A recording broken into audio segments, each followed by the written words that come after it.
Deuxième partie de cet épisode consacré au jeu appelé City Builder historique. Après avoir fait un tour dans l'histoire du genre dans le premier épisode, ici, je vais brièvement parler des graphismes, puis je vais m'attarder un peu plus sur le gameplay de ces jeux pleins de vie et de mort. Enfin, comme d'habitude, je vous donnerai mon avis sur ce style de jeu. Allez, c'est parti.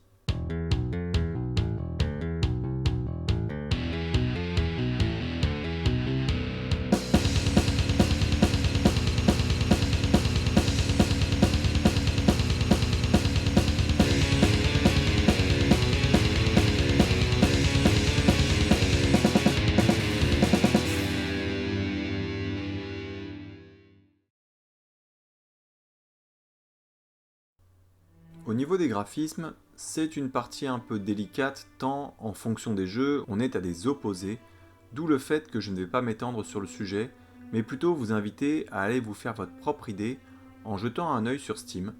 Peut-être pourriez-vous y avoir un coup de foudre. Mais en gros, d'un côté, il y a les Caesar, Pharaon et Foundation avec leur graphisme proche de dessins animés, très légers, permettant de bien différencier les bâtiments, les zones d'activité, avec des couleurs vives. Et de l'autre, on a Dawn of Man, Ancient Cities et Farther Frontier cherchant à être beaucoup plus réalistes, tant en ce qui concerne les bâtisses et les personnages qu'en ce qui concerne l'environnement, avec des saisons ou des variations météorologiques marquées visuellement. Tout est plus austère, plus sombre, plus homogène, ce qui rajoute une part de tension et de gravité au jeu.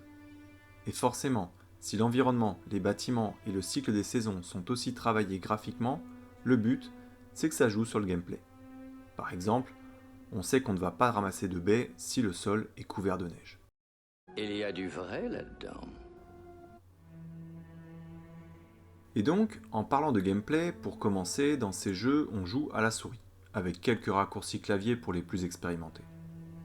Pas de contrôle ardu, pas de commande à retenir, on est dans du simple. Je clique sur construire, je clique sur l'emplacement où je veux construire, et hop, ça se lance. Et pareil pour l'entretien ou les missions d'un personnage ou un bâtiment. Un clic, et on accède aux infos à modifier. Mais le cœur du gameplay des city builders historiques, c'est la gestion. Dans les premiers jeux, tu commences avec un bout de terrain, quelques ouvriers et beaucoup trop de sable. Ton objectif, transformer tout ça en une cité prospère. Et pour ça, il faut construire des chaînes de production.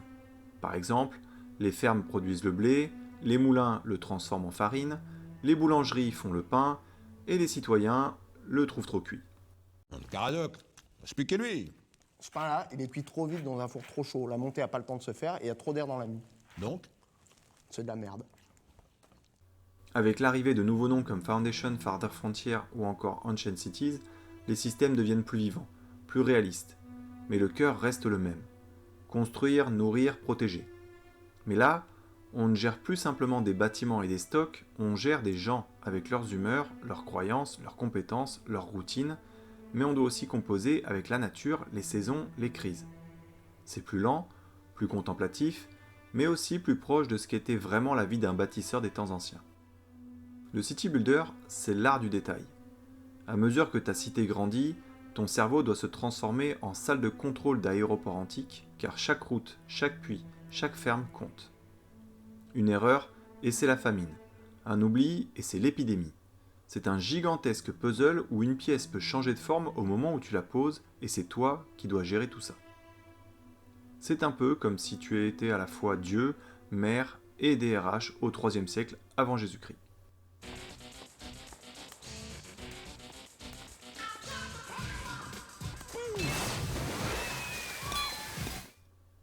C'est une expérience à la fois zen et stressante.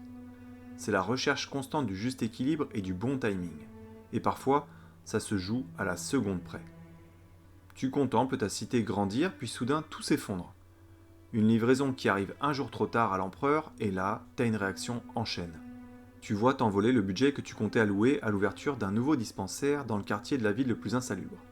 Résultat, une épidémie décime ta population ouvrière, donc tes livraisons ne sont plus assurées, donc tes quartiers UP ne sont plus approvisionnés en tonneaux de vin ou en papyrus, donc les jolies villas sont rétrogradées en simples huttes, ce qui fait fuir la population environnante, donc tu n'as plus de pompiers pour éteindre l'incendie du Colisée, donc les quelques rares habitants restants ne peuvent plus se divertir, donc ils quittent la ville et game over. Enfin, game over. Ça, c'est surtout pour les jeux qui conservent une trame scénaristique à l'ancienne comme Kaiser 3 ou Zeus. Non, les jeux récents, avec un aspect plus survivaliste, font pire. Ils te laissent constater lentement que t'es sur le point de devoir recommencer ta partie, car t'as dû faire une erreur 8 ans plus tôt quand ton brasseur était encore à l'école, et que, petit à petit, tes villageois meurent de froid les uns après les autres. Et comme au bout d'un moment tu ne te retrouves qu'avec 3 femmes et un bébé, tu te dis que pour repeupler la colonie, c'est pas gagné. La vie trouve toujours un chemin. Eh ben, pas là. La nourriture, la santé et plus globalement la gestion démographique deviennent des éléments cruciaux.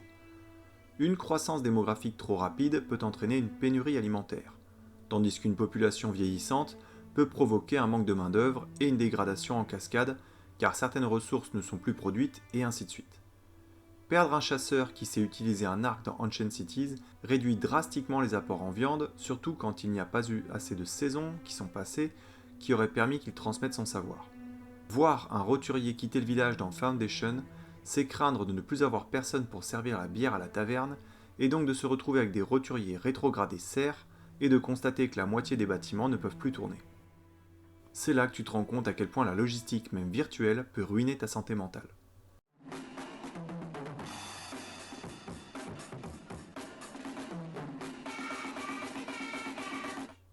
Parce que, en une seconde, les routes s'engorgent, les incendies se propagent et ton médecin se balade tranquillement dans le quartier riche pendant que le reste de la ville meurt du choléra. Et toi, tu regardes tout ça impuissant en murmurant « Ouais, c'est bon, j'ai juste oublié de construire un puits, ça va !» Tu vas pas nous constater. Mais quand tout fonctionne enfin, quand ton aqueduc alimente la ville, que le printemps arrive, que les greniers et entrepôts débordent et que le temple à Osiris brille au coucher de soleil, t'as cette satisfaction rare de te dire « Ok, là, on est bon », tout en ayant dans ta tête en boucle la phrase « Jusqu'ici, tout va bien. Jusqu'ici, tout va bien. » Et encore, là je parle de peuples civilisés, de cités, de technologie. Mais le pire dans les jeux incluant la notion de survie, c'est la vitesse à laquelle le temps passe. Tes personnages ramassent des fruits secs pour l'hiver et chassent des bêtes pour leur peau. Mais pas assez vite. Et l'hiver est déjà là, tuant les plus fragiles. Au menu ce soir, glace, hiver à la sauce d'enfer.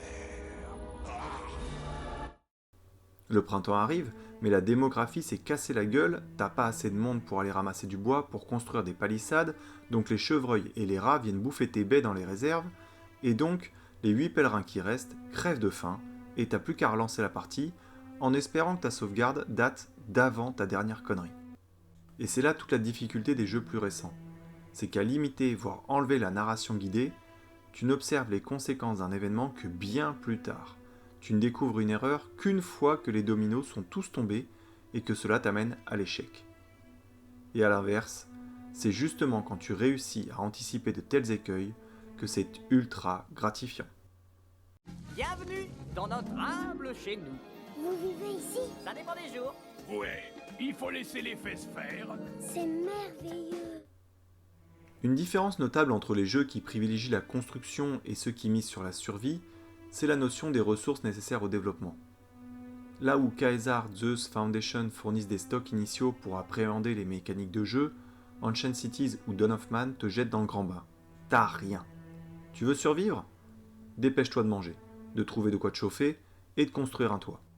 La gestion des ressources devient prioritaire au rendement économique, puisque pour construire, il n'y a plus nécessairement besoin que d'argent, comme dans les précurseurs, mais il y a besoin de matières premières ou transformées, voire d'outils qui s'usent. Et cette transformation peut passer par plusieurs bâtiments ou artisans. Tout est interdépendant. Un rouage déconne et tout le système est en rade, ce qui ralentit l'évolution de la cité et donc la progression du joueur. Ce qui m'amène à parler du rythme des jeux plus récents. Il est volontairement lent. Dans des jeux comme Dawn of Man ou Ancient Cities, les évolutions prennent plus de temps et une erreur stratégique peut mettre des années de jeu à être corrigée. En contrepartie, c'est ce qui fait que chaque réussite procure un sentiment de progression très satisfaisant.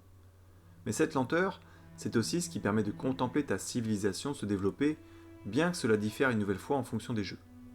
Dans Ancient Cities, une fois que tu as confié toutes les tâches à ton peuple, tu peux lâcher la souris et le regarder faire pendant des mois en attendant qu'il se passe quelque chose. Dans Farthest Frontier, tu as toujours un petit truc à faire, et dans Foundation, c'est comme si tu regardais un dessin animé historique sur la vie au Moyen-Âge. Également, le parti pris depuis des années est de réduire le scénario à une simple introduction et après, c'est le joueur qui écrit son histoire. Ce sont ces choix qui auront des répercussions sur son peuple, répercussions auxquelles il faudra s'adapter tant que faire se peut. C'est ce qu'on appelle la narration émergente. Ce sont nos actions qui guident la narration, elle est donc constamment modifiable et potentiellement imprévisible. Et en fonction des jeux, une fois encore, la difficulté va varier d'une sympathique tolérance dans Foundation à une intransigeance totale dans Ancient Cities. Il y en a pour tous les goûts. Alors, pourquoi ça me détend ? Parce que j'adore le principe de construire quelque chose, de devoir être attentif à plein de détails et me dire qu'au final, si ça tient, c'est grâce à moi. Un peu comme avec la nouvelle armoire Ikea dans la chambre du grand. Les city builders historiques, c'est un mélange parfait entre histoire, gestion et contemplation. Et ça tombe bien. Parce que, appréciant beaucoup l'histoire, en particulier pour ses évolutions architecturales, ces jeux m'apportent visuellement un plaisir supplémentaire. C'est peut-être pour ça que je suis un peu moins fan des city builders classiques. Je me souviens quand même avoir eu SimCity, mais je devais être très mauvais car je ne voyais jamais mes villes se construire. Juste mes petits carrés de couleurs posés au sol, sans comprendre pourquoi mon électricité n'arrivait pas alors que tout était connecté. C'est pourquoi ensuite je me suis rabattu sur une autre série de jeux, les jeux de gestion purs comme Theme Park ou Theme Hospital. Je vous en parlerai peut-être un de ces quatre d'ailleurs. Et je pense que c'est cette recherche d'un juste milieu entre le côté construction historique d'Age of Empires et le côté gestion d'un Theme Hospital qui m'a amené vers le city builder historique, dépourvu de l'aspect militaire ou des affrontements qu'on retrouvait dans les Rise of Nations par exemple. Bien que je me sois quand même éclaté sur plusieurs opus de cette série. Ensuite, névrosé de base, la gestion, ça me plaît. Vérifier les stocks, planifier des livraisons, basculer des villageois sur une autre mission en fonction des besoins à venir, ça me met le cerveau en ébullition mais avec le sourire aux lèvres. Et enfin, quand pendant quelques minutes j'ai trouvé le juste équilibre, je peux prendre quelques instants à calmement contempler ce petit monde qui vit sous mes yeux. Et quel plaisir c'est d'avoir l'impression d'avoir une réelle influence sur de petits êtres dont j'ai la responsabilité. Quelle différence avec la vie de parents. Par là, faites le tour, les enfants, il y a un escalier derrière. Pourquoi les enfants remontent toujours le toboggan par le toboggan ? Avoir ce sentiment de contrôle, en apparence seulement, car finalement, plus les jeux évoluent et plus le joueur doit lui aussi respecter des contraintes pour que ça aille dans son sens. Ce sont des jeux où tu ne gagnes pas. Ta réussite passe uniquement par le fait de ne pas voir ta cité s'effondrer. Je ferai tout pour réussir, car tout le monde dépend de moi. Plus le jeu dure longtemps, plus cela veut dire que tu gères. Et le plaisir est là. Ta récompense, c'est l'équilibre. Jusqu'au nouveau défi, la nouvelle technologie à apprendre, le nouveau bâtiment à construire, la horde de barbares qui débarque, une nouvelle maladie dans tes cultures. En gros, ce déséquilibre par la nouveauté, c'est comme le niveau suivant de ton jeu de plateforme préféré. Ce sont des jeux sans fin, sans victoire concrète, mais pas sans échec. Au contraire, Ancient Cities notamment a intégré l'échec comme un élément du gameplay à part entière. Le joueur apprend par l'expérience, parfois douloureuse, ce qui renforce l'immersion et le sentiment d'authenticité. Combien de fois lors de mes premières parties, j'ai pesté contre les animaux sauvages qui venaient me bouffer mes réserves de nourriture. Pas assez de bois pour construire des clôtures, et ces crevards venaient ruiner en une nuit les maigres stocks de fruits que j'avais réussi à ramasser en plusieurs mois. Résultat, défaite sur défaite, jusqu'à ce que je découvre, dans les options, que je pouvais désactiver l'invasion des animaux sauvages.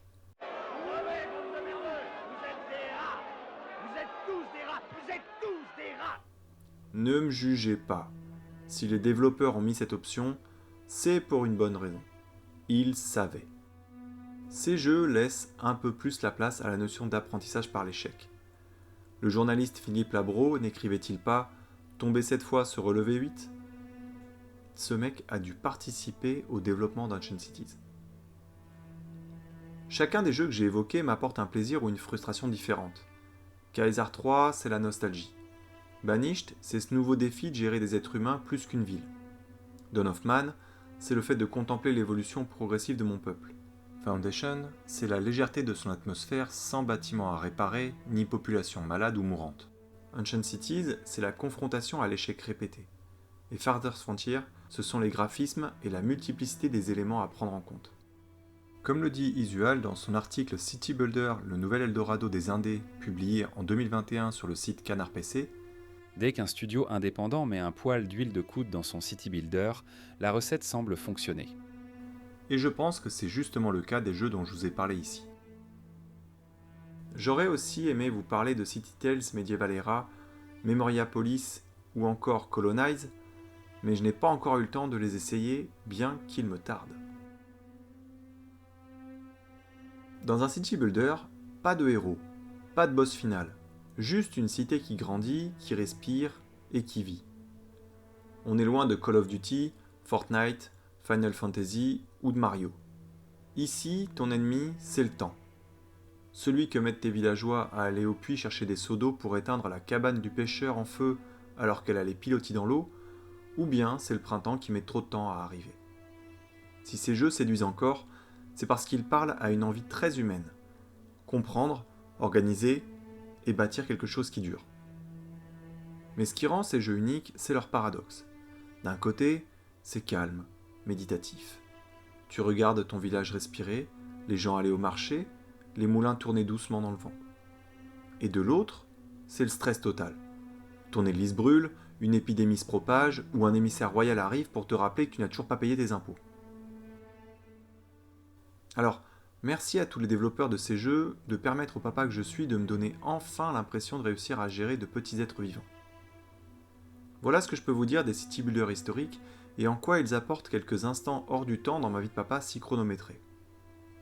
Si cette vidéo vous a plu, n'hésitez pas à la liker et à la partager pour m'aider à me faire connaître. N'hésitez pas non plus à la commenter, sans critique déplacée ni jugement hasardeux, et à me dire si vous préférez l'aspect survie ou construction, ou quel a été votre plus gros stress dans une partie. Enfin, pensez à vous abonner pour ne rien rater de mes prochaines sources de détente. Et si vous ne l'avez pas déjà fait, je vous invite à aller écouter la première partie de cette vidéo, et sinon, à très bientôt pour une nouvelle vidéo. Pour ma part, je vais me détendre un peu.